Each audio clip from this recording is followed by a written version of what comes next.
최근 몇 주 동안 이제 신구약 중간기를 보고 있어요. 말라기 이후 세례 요한이 등장하기까지 400년의 숨겨진 역사를 보고 있는데 오늘 이제 그 마지막 시간입니다. 다음 주부터는 신약으로 이제 넘어가도록 하겠습니다. 그동안 여러 가지 많은 것들을 보셨는데 이 이야기 하기 전에 이 자료집 글씨가 너무 작다고 민원이 들어왔어요. 그동안 10포인트를 했는데 어떻게 하다 보니까 9포인트를 잡았네요. 저도 참 흐린 거 보니까 많은 분들이 흐리시겠다는 생각이 듭니다. 다음 주부터 신경 써서 다시 또 글씨 크기 조정하도록 하겠습니다. 김종혜 권사님 찬양하는 거 보면서 저분이 그동안 몇 개월 동안 어떻게 쉬었는가 하는 생각이, 여기 와서 이 찬양하고 싶어서 어떻게 견뎠는가 하는 생각이 들기도 하고 그렇습니다. 하여튼 들어오셔서 몇 주 동안 하셨는데 참 반갑고 고맙고 그런 생각이 듭니다. 앞으로는 빠지지 마시고 계속 하시면 더 좋겠다는 생각도 있습니다. 안티오쿠스 에피파네스라고 하는 인물이 어떤 인물인지에 대해서 지난주, 그 지난주에도 지난번에도 말씀을 드렸습니다. 이스라엘 역사 가운데 최악에 만난 사람 왕 가운데 최악의 인물이었구나 하는 것을 알 수 있는 것이죠. 그렇게 많은 사람도 죽였고 제사장 600명도 잔인한 방법으로 죽였고, 그리고 예루살렘 성전에서 돼지 피를 가지고 돼지를 잡아 피를 뿌리기도 하고, 그리고 제우스 신에게 제사 드리도록 하고 그랬었던 안티오쿠스 에피파네스, 이스라엘 민족에게 있어서는 가장 어두운 시대였는데 이것 때문에 신앙의 부흥 운동이 일어났다고 하는 것, 그것도 말씀을 드렸습니다. 그래서 거기 일본에 이스라엘 땅에서 회개와 갱신 운동이 일어나서 철저하게 율법, 성경으로 돌아가자, 안식일 하나님 앞에 예배드리는 것도 더 철저하게 지켜보자. 그래서 안식일이 해 떨어지는 시간부터 다시 해 뜨는 시간까지 그렇게 밤 시간이 되는데 더 열심히 해 지는 시간보다 1시간이나 2시간 더 전부터 경건 생활도 해보고, 해가 뜬 이후에도 1시간 2시간 더 경건 생활 해보고, 하여튼 이런 경건 운동도 일어났었다고. 그렇게 일어난 경건 운동에 대해서 제가 이 운동을 일으킨 이들이 하시딤 운동이라고 말씀을 드렸었습니다. 이 하시딤은 어디에서부터 온 거라고? 헤세디라고 하는 단어에서부터 왔다고. 헤세드는 인자라고 하는 말, 그리고 은혜라고 하는 말, 이런 히브리어 원어인 것이죠. 이 헤세드라고 하는 원어에서 하시딤 운동이 왔습니다. 그래서 경건 운동, 철저하게 성경으로 돌아가는 운동들을 이스라엘이 벌이기 시작을 했던 것이죠. 그러면서 이건 민족이 없으니까 이 모양이다, 이스라엘 민족 이 나라를 되찾자 해서 새롭게 바벨론으로부터 나라가 망한 이후로부터 바벨론, 페르시아 제국, 헬라 제국까지 망한 이후에 나라를 되찾게 되는 운동을 벌여서 이번째 하스몬 왕조가 들어섰다고 하는 것도 지난번에 말씀을 드렸습니다. 이런 것, 하시딤이 들어서 하시딤이라고 하는 운동이, 경건 운동이 생기고, 그리고 왕조가 새로 생겼는데 이러한 안티오쿠스 에피파네스라고 하는 못된 왕 때문에 또 생겨난 분파들이 있는데, 신약 성경에 유명한 사두개파, 바리새파 같은 그러한 예수님 주변에서 예수님과 긴장 관계를 형성했었던 그러한 분파들이 요 시기에 생겨났다고 하는 것입니다. 특별히 하시딤이라고 하는 이 경건 운동을 하는 사람들로부터 나중에 생겨난 파가 바리새파죠. 바리새파가 경건 운동을 하시딤으로부터 이어받아서, 그러니까 어두운 시대일수록 그 어두움을 어떻게든 몰아내기 위해서 경건 운동을 하는, 신앙 운동을 하는 사람들이 있구나 하는 것을 우리들은 알 수가 있습니다. 그 분파 이야기를 오늘 해보려고 합니다.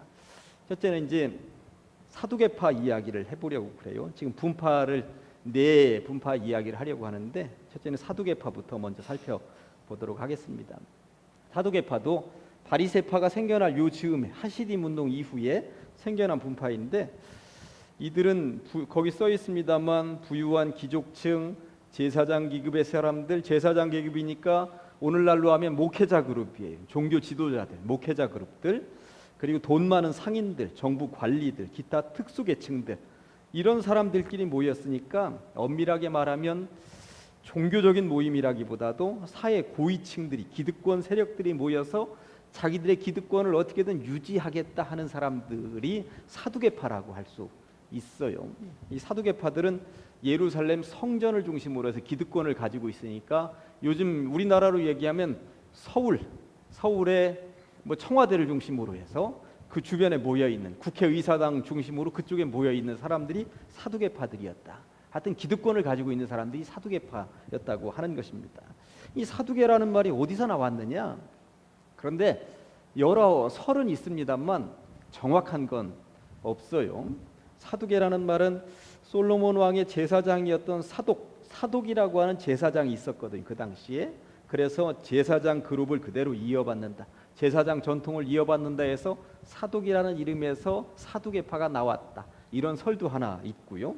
또 두 번째가 의로운이라고 하는 뜻을 가진 히브리어 차다크에서 유래됐다는 설도 있습니다. 의롭게 살아보자 하면서 처음에 그렇게 탄생을 했다. 그러한 설도 있습니다.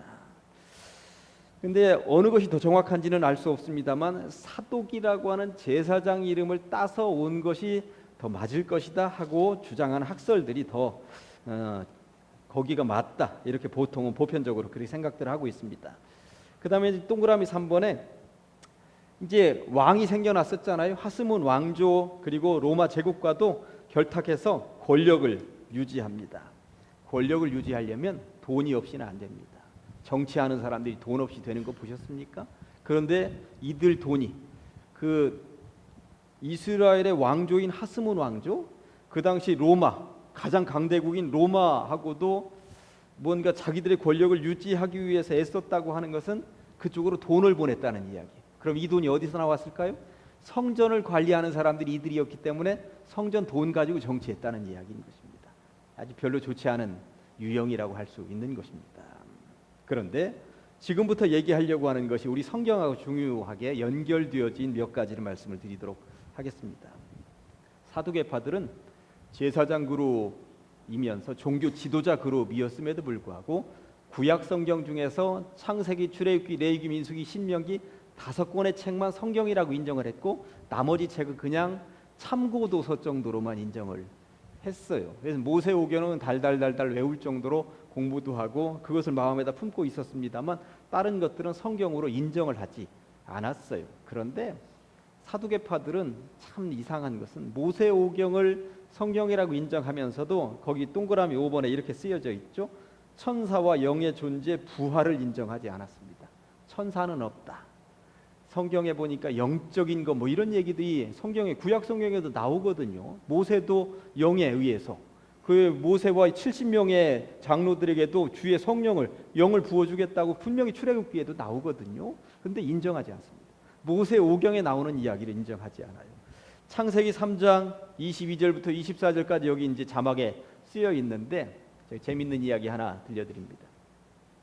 여호와 하나님이 이르시되 보라 이 사람이 누구냐면 아담과 하와입니다. 범죄한 아담과 하와가 선악을 아는 일에 우리 중 하나같이 되었으니 범죄했잖아요. 그가 그의 손을 들어 생명나무 열매도 따먹고 영생할까 하노라 하시고 여호와 하나님이 에덴 동산에서 그를 내보내어 그의 근원이 된 땅을 갈게 하시니라. 이같이 하나님이 그 사람을 쫓아내시고 에덴 동산 동쪽에 누구? 그룹이 뭐라고 그랬어요? 날개 달린 천사라고 제가 말씀드렸습니다. 여기 천사가 지금 나오잖아요. 천사가. 그런데 모세오경, 창세기, 출애굽기, 레위기, 민수기, 신명기 이 5권을 절대적인 권위를 가진 성경이라고 인정하는 사두개인들의 눈에는 저 그룹이 안 보이는가 보다라고 하는 거예요. 천사는 없다는 거예요. 성경에 저렇게 쓰여져 있는데 창세기 1장, 2장, 3장 겨우 석장 넘어가면 저 단어가 있는데도 없다는 거예요. 인정을 안 해요. 분명히 써 있는데도 사두개인들이 그런 사람들이었습니다. 또 사두개인들은 부활이 없다고 그냥 이 땅에서 살다가 그냥 끝나는 거다라고 생각을 했습니다. 부활은 없다. 죽어서 저 천국은 없다. 그렇게 했죠. 그러다 보니까 사두개인들은 이 땅에서의 권력이 최고다. 이 땅에서 어떻게든 이대로 이 권력을 유지하면서 살자. 그런 생각을 가지고 있었죠. 이들이 예수님하고 한판 붙습니다. 마태복음 22장 23절 오늘 본문으로 이렇게 말씀을 드렸습니다만 부활이 없다 하는 사두개인들이 이렇게 나오잖아요. 그러니까 사두개인들은 부활이 없다고 부활을 안 믿으니까 성경에서도 굳이 부활이 없다 하는 사두개인들이 그날 예수께 와서 물어 이르되 하면서 뭘 묻느냐 하면 예수님을 아주 딴지를 걸면서 대답을 못하도록 하기 위해서 질문하는 게 뭐예요? 7형제가 있었는데 이 첫 번째 형제에게 부인이 하나 생겨서 결혼해서 살고 있는데 첫 번째가 죽었습니다. 그러면 이스라엘 민족은 계대법이라고 하는 것이 있어서 대를 계승해 주는 법.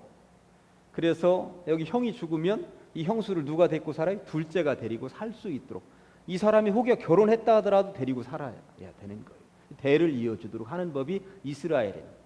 요즘이야 그렇지 않습니다만 고대 세계에서만 해도 남편이 죽었다 하는 것은 여자 혼자의 힘으로 살기가 너무나도 힘든 시대였습니다. 여자들이 마음 놓고 나가서 일을 할 수 있는 것도 아니고 취직을 할 수 있는 것도 아니고 여자들이 들판에 나가서 양을 칠 수 있는 것도 아니고 그러다 보니까 여자들을 보호하기 위해서 계대법이 성경에 들어있는 것이죠. 대를 이어주라. 그런데 이 사두개인, 부활이 없다는 사두개인이 묻는 것이죠. 이렇게 데리고 사는데 둘째도 죽었고 데리고 살다 보니까 셋째한테 이제 데리고 살라고 그래. 셋째도 죽고 차곡차곡 다 죽었습니다. 그러니 이 여자는 7명의 남편을 두고 나중에 죽었습니다. 과연 이 여자는 천국에 가면 당신 말대로 천국에 가면 7명 중에 누구랑 살 것입니까? 하고 예수님께 물었던 거죠. 자기들은 부활이 없다는 것을 예수님과 맞짱을 떠서 증명하기 위해서. 이때 예수님의 대답이 뭐였습니까? 저 천국은 이 세상하고 다르다.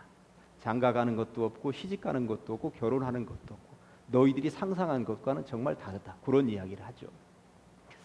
제가 장례 예배를 드릴 때 장례식에 이제 오시는 분들은 제가 설교하는 내용을 들으셨겠습니다만 새 하늘과 새 땅이라고 하는 말이 요한계시록에 나와 있어요.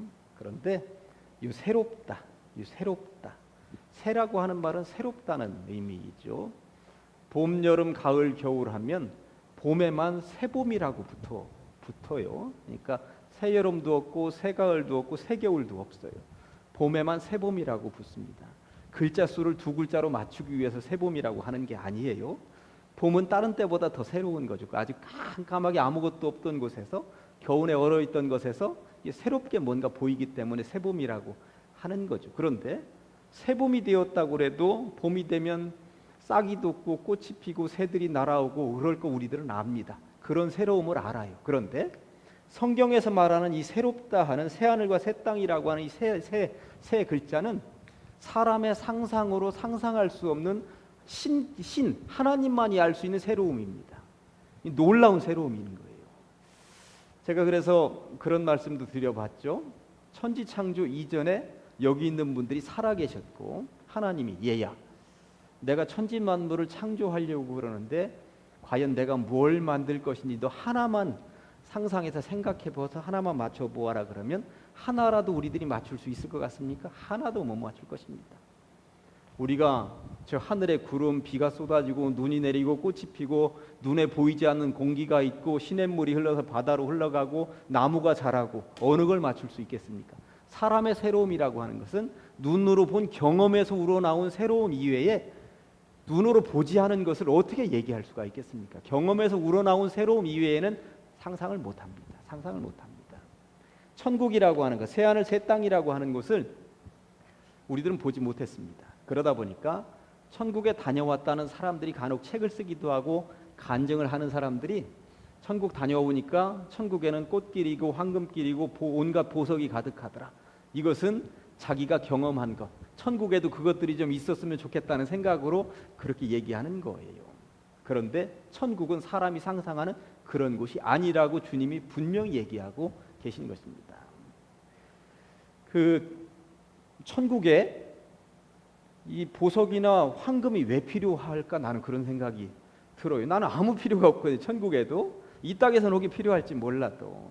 그래서 천지창조 이전에 우리들에게 그 천지만물을 창조할 때 무엇 만들 수 있겠느냐 상상해봐라 할 때 하나도 못 맞추는 것처럼 저 천국도 우리의 상상력 가지고는 상상할 수 없는 놀라운 세계라고 하는 것, 이거 하나만은 분명합니다.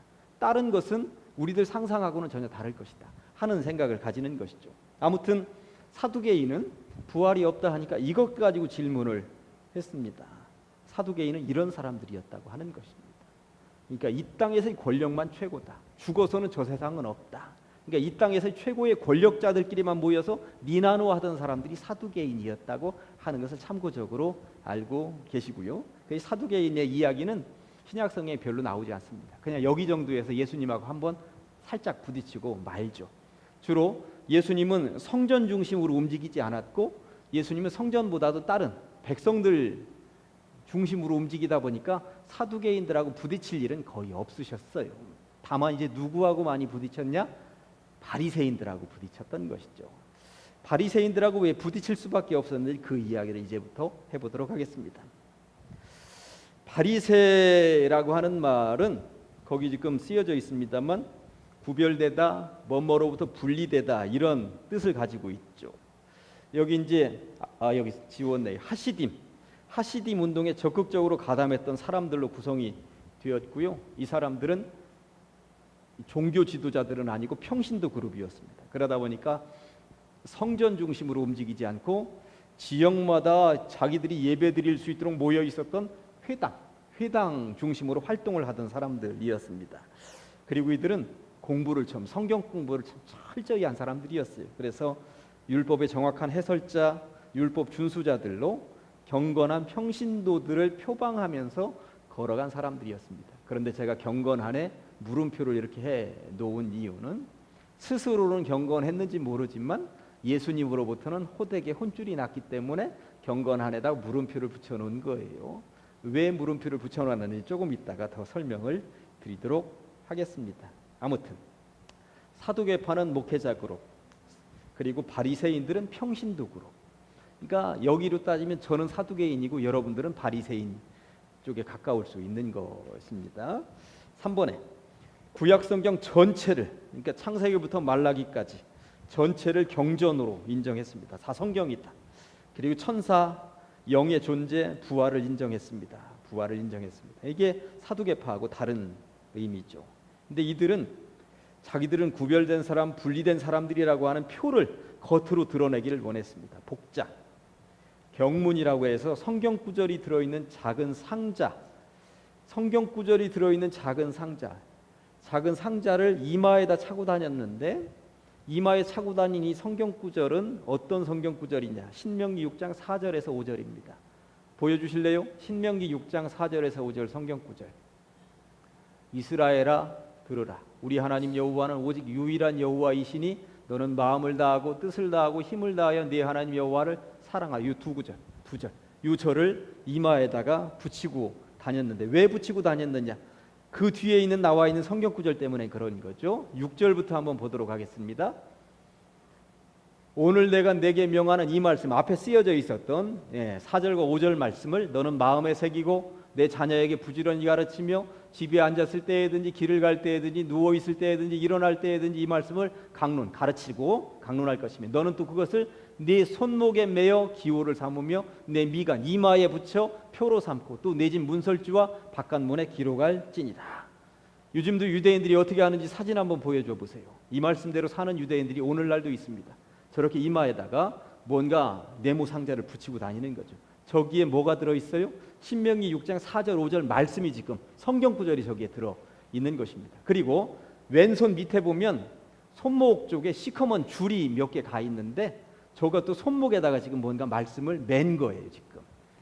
그래서 그 말씀을 그대로, 그러니까 신명기 말씀은 머리에다도 새기고 손목에다도 새기는 것처럼 철저하게 말씀을 마음판에다 새기는 심정으로 살아가라고 주님이 주신 말씀인데 그냥 외형적으로 지금 저렇게 하고 다니는 것입니다. 오늘날도 이스라엘에 가면 저렇게 하고 다니는 사람들이 비일비재하게 많은 것은 아닙니다만 소수그룹이 아직도 검정 옷에 저런 모자를 쓰고 다니면서 저러는 사람들이 저도 성지순례에 가서 여럿 보았습니다.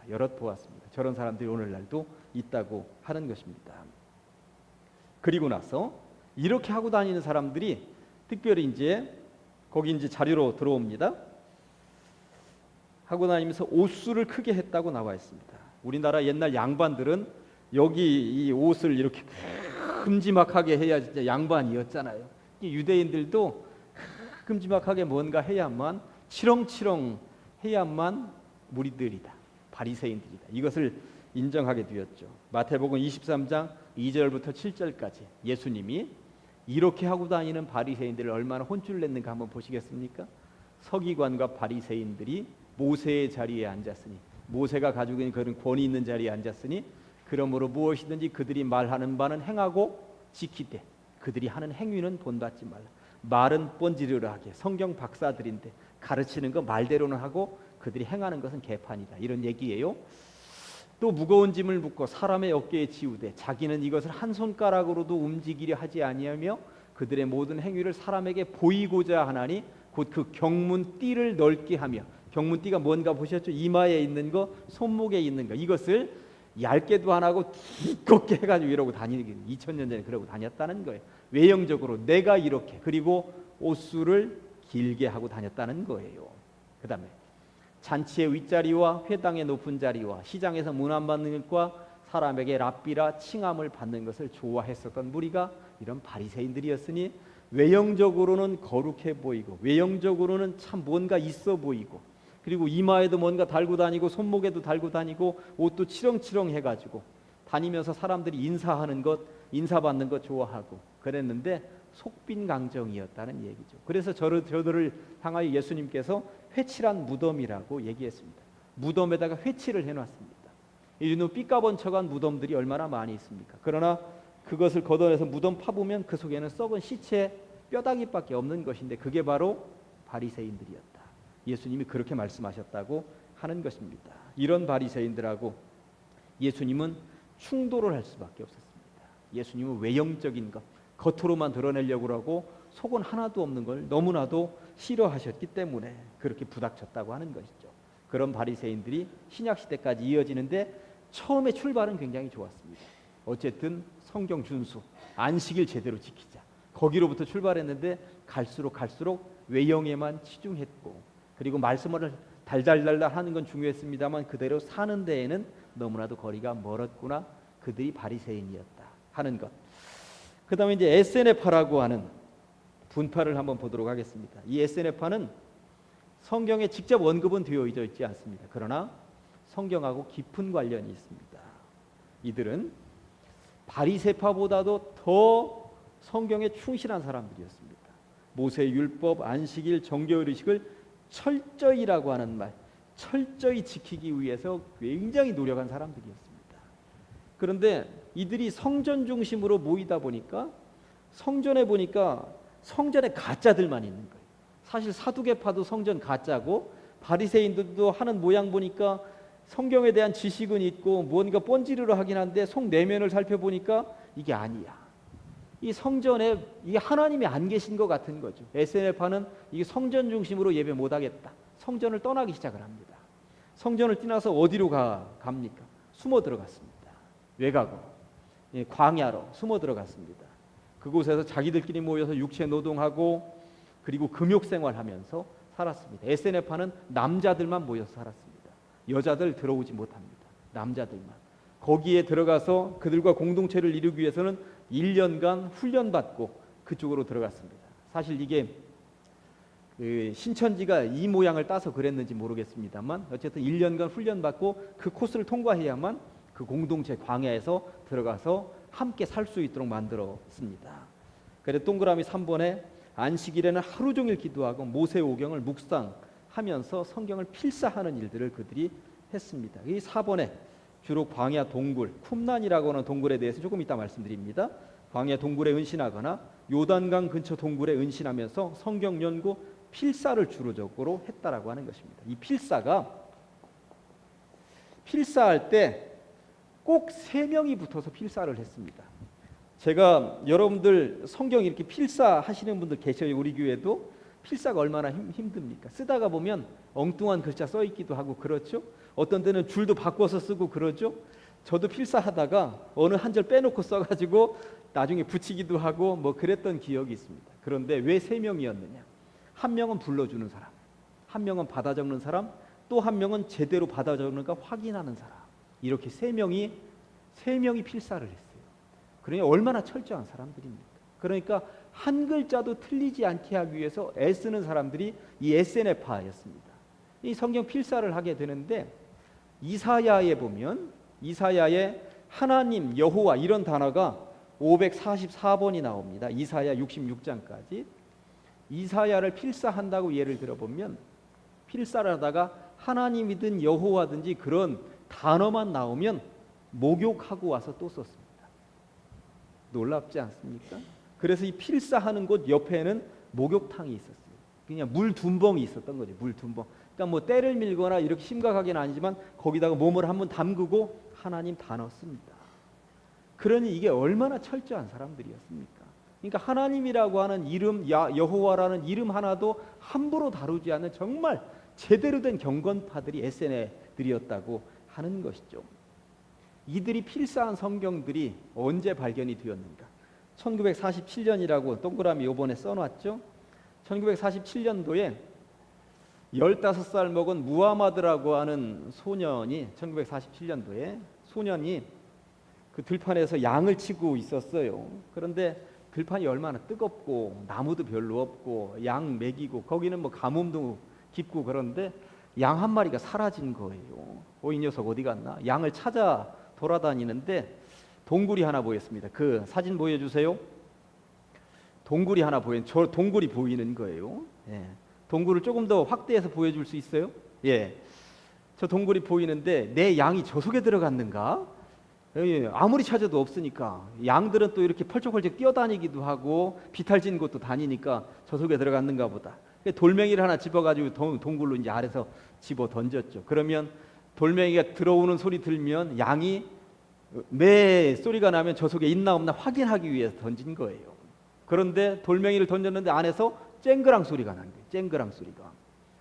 자기 혼자는 들어가지 못하고 다음날 사촌을 데리고 와서 저 속을 들어가 보았습니다. 쨍그랑 소리가 났으니 옛날 누군가가 보물을 감춰놓은 항아리였을지도 모른다 하는 생각이 들고 갔는데 항아리가 9개가 있었어요. 그래가지고 항아리를 전부 다 깨봅니다. 거기서 깼는데 그 속에 구약 성경책이 거기 나왔어요. 그 구약 성경책을 누가 주로 필사한 거냐? 에세네파들이 필사한 구약 성경. 그래서 이 시대 오늘날까지도 저기에서 나온 구약 성경이 가장 완벽한 그 성경책이 그때 그렇게 발견이 에세네파들이 필사한 3명이 앉아가지고 한 글자도 오타가 없도록 만들고 목욕제기 하면서 써놓은 성경책이 저기서 1947년도에 소년에 의해서 양치기 소년에 의해서 발견이 된 거예요. 근데 양치기 소년 이게 뭔지를 모르잖아요. 뭔지를 모르는 거예요. 그래가지고 시내 나가가지고 팔았어요.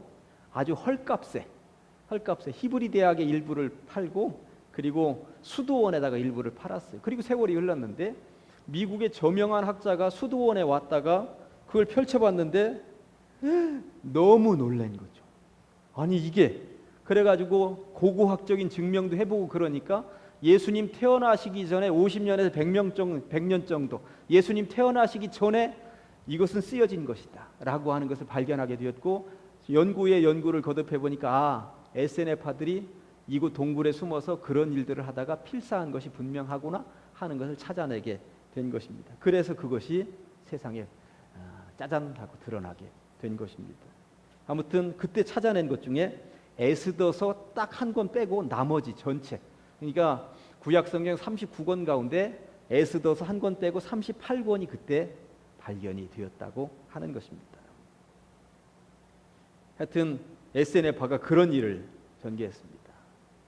사실 경건은 바리새처럼 하는 게 아니라 에세네파처럼 하는 것인지도 모르겠습니다. 진짜. 그리고 하나의 분파 하시딤이라고 하는 이런 운동을 통해서 나오진 않았습니다만 열심당원들이라고 하는 분파가 예수님 오시기 전부터 있었어요. 로마의 지배를 받고 있을 때 로마에 대해 과격하고 때로는 폭력적인 항거를 했죠. 열심당원들은 칼을 들고 다니기도 했습니다. 로마 병사 보면 이렇게 젤로 땅이라고 셀로 땅 뭐 이렇게도 원어적으로 합니다만 깊은 종교적인 확신을 가지고 있었습니다. 그러니까 하나님이 우리 민족을 사랑하신다. 우리 민족의 독립을 원하신다. 그래서 유대 애국주의자들 모임이었습니다. 그런데 예수님의 제자 가운데도 열심당원들이 있었다고 하는 이야기 들어보셨습니까? 누가복음 6장 12절부터 16절까지 예수님의 12제자에 대한 게 나오는데 예수님이 12제자를 선정하실 때에 이때 예수께서 기도하시도록 산으로 가서 밤이 새도록 하나님께 기도하시고 밝음에 제자 선택하는데 철야기도 하셨구나 하는 것을 알 수 있습니다. 그 제자들을 부르사 그 중에서 12를 택하여 사도라 칭하셨으니 곧 베드로라고도 이름을 주신 시몬과 그의 동생 안드레, 야고보와 요한과 빌립과 바돌로메와 마테오와 도마와 알페오의 아들 야고보와 셀롯이라는 시몬과 나올 때 이 셀롯이 열심당원이라는 얘기예요. 셀롯, 젤롯, 원어로 열심당의 원어는 젤롯, 셀롯 뭐 이렇게 됩니다만 셀롯이라는 시몬과 야고보의 아들 유다와 예수를 파는 자 될 가룟 유다라. 그러니까 예수님의 제자 가운데 열심당원들이 있었다. 이 열심당원들은 요즘으로 얘기하면 독립운동가들. 그리고 어떤 때는 무기를 가지고 다니면서 로마 병사들을 칼로 치기도 하고 죽이기도 하고 반란을 일으키기도 하고 하여튼 독립운동을 하던 사람들이었다. 어떤 학자들은 가룟 유다 같은 경우도 열심당원의 한 분파였을 것이라고 생각을 합니다. 가룟 유다는 예수님 따라다니면 예수님이 독립, 그러니까 로마로부터 해방을 일으킬지도 모르는데 예수님 하는 모습 보니까 이 독립하고는 전혀 관련이 없고 무슨 평화주의자처럼만 다니고 언제 칼을 드는 거야. 예루살렘 올라가면 뒤집어 엎을 줄 알았는데 뒤집어 엎지도 않고 그러다 보니까 배신했다는 설도 있고요. 예수를 놓아주랴 바라바를 놓아주랴 할 때 바라바를 강도라고 성경에 쓰여 있었습니다만 그 바라바는 독립운동가였습니다. 독립운동가. 그러니까 백성들이 바라볼 때 예수님은 독립을 위해서는 일은 하나도 안 하고 있네. 백성들이 볼 때 바라바는 독립운동 하다가 잡혀 들어갔어요. 차라리 독립운동하는 사람이 더 필요하다 해서 바라바 놔달라고 했다고 하는 것입니다. 아무튼 그 당시에는 로마의 식민지 시대이다 보니까 독립운동을 하는 열심당원들도 있었고 그 중에 예수님의 제자 그룹에 들어온 사람들도 있었다고 하는 이야기입니다. 성경 읽다가 셀롯 땅이라고 그러면 이 단어가 나오면 열심당 독립운동을 하던 사람들이었구나 하는 것을 알고 성경을 읽으면 훨씬 더 좋으시겠습니다. 아무튼 오늘 이제 신약 성경으로 넘어가기 직전에 신약 성경에 등장하는 사람들 사두개파, 바리새파, 에세네파는 숨겨져 있습니다만 이 사람들이 우리 성경과 관련된 어떤 영향을 미쳤는지도 말씀을 드렸고 또 열심당은 성경에 나오는데 그동안 놓치고 지나간 사람들이었습니다만 이런 사람들이 있었다고 하는 것 성경을 읽을 때 참고하시라고 말씀을 드렸습니다. 그러면서 오늘의 말씀으로 디모데후서 3장 5절 말씀을 가지고 왔습니다. 경건의 모양은 있으나 경건의 모양은 누가 있습니까? 사두개인들도 있었어요. 성전에 있었고 성전에서 종교 지도자들이었으니까 요즘 말로 하면 목사님 하는 것처럼 사두개인들에게 제사장님 이런 소리 듣던 사람들이 아니었습니까? 그런데 그들의 삶의 형태를 보니까 죽어서 가는 천국도 부활도 인정하지 않고 그냥 이 땅에서 호의호식하면서 살다가 죽자 그게 사두개인들이었으니 경건의 모양은 겉에서 보기에는 번지르르하게 갖추고 다니는데 이게 능력은 부인하는 자들 또 바리새인도 모양은 있지만 능력은 전혀 나타나지 못하는 자들 이런 자들을 보면서 오늘날 이 시대에 우리들은 어떤가 우리가 주일날 예배도 오고 수요일 저녁에도 오고 새벽에도 오고 남들에게 보여지기에는 뭔가 외형적으로는 보여지는데 능력은 나타나고 있는가 이런 생각들을 해보면서 디모데후서 3장 5절 말씀을 오늘의 말씀으로 선정을 해보았습니다. 두 번 하실까요? 시작. 경건의 모양은 있으나 경건의 능력은 보이나니 이 같은 자들에게서 내가 돌아서라. 경건의 모양은 있으나 경건의 능력은 보이나니 이 같은 자들에게서 내가 돌아서라. 아멘. 기도하십니다. 하나님 아버지 감사합니다. 이 밤에도 우리를 불러주시옵시고 신구약 중간시대에 있었던 유대 분파에 대해서 살펴보게 됩니다. 경건의 모양은 있지만 경건의 능력은 전혀 발휘하지 못하는 그들로부터 돌아서라고 성경이 말씀하고 있으니 우리들은 경건의 모양도 갖추되 경건의 능력도 나타나는 삶을 살아가는 신앙인들 되게 하여 주시옵소서. 어느 시대에나 종교 지도자들도 있고 종교적인 열심이 있는 사람들 있지만 그 내면이 어떠한 것인지 살펴보면서 바로 이들의 모습 가운데에서 우리들의 모습이 숨어 있는 것은 아닌지 뒤돌아보게 하여 주시옵시고 우리들의 삶이 주님 앞에서 부끄럽지 않은 신앙인의 모습으로 자리매김할 수 있도록 이끌어 주시옵소서. 예수님의 이름으로 기도합니다.